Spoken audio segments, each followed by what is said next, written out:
Good morning, Dennis Burns, Fire Behavior Analyst for California Interagency Incident Management Team 2 with your lake fire update for Thursday, July 25th.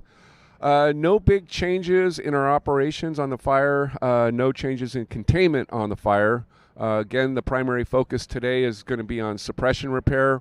We do still have crews in here monitoring. We've been using the UAS or drone, doing infrared. No detectable heat yesterday anywhere near any of the lines. There was some visible smoke interior, well interior, which is to be expected. We have extremely dry, extremely hot conditions out there on the fire. We're down here in Santa Maria underneath the fog, so you would never guess. But again, very hot, very dry out there. Crews are making progress both coming from the north and coming from the south with that suppression repair. A lot of heavy equipment involved, cutting those water bars, pulling brush across the lines. Closer to the fire, they're dealing with hand lines, also some heavy equipment repairing roads.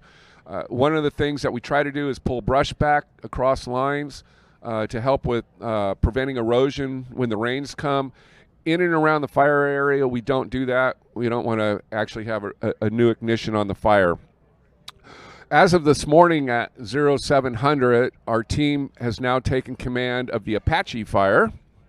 For those of you that aren't familiar with the area, we have the little town of Ventura Copa up here. This is Highway 33. Fire started the day before yesterday. It's sitting just under 2,000 acres. It's been very active. A different fuel regime out there from the lake fire. A lot of grass, but also a lot of what's called pinyon juniper. That tree species tends to want a spot a lot. And so we have that combination of grass, pinyon juniper. One of those trees torches, it throws out a gazillion spot fires, and we're back off to the races.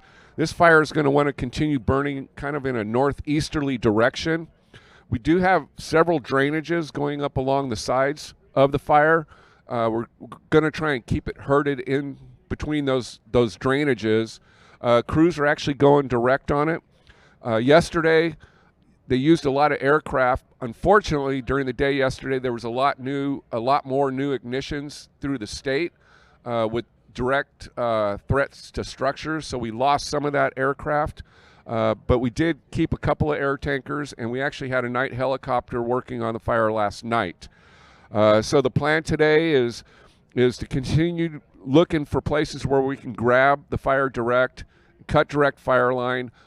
The other unfortunate part is if you took a piece of paper and crumpled it up and just kind of pulled it apart again, that's what the topography out there looks like. There's just a million little drainages, canyons, so it's very difficult to pick a safe spot where you can pick that fire up direct. Sometimes you can't even get up and down, it's so steep. So that's your update for the lake and Apache fire for July 25th, and I will talk to you tomorrow.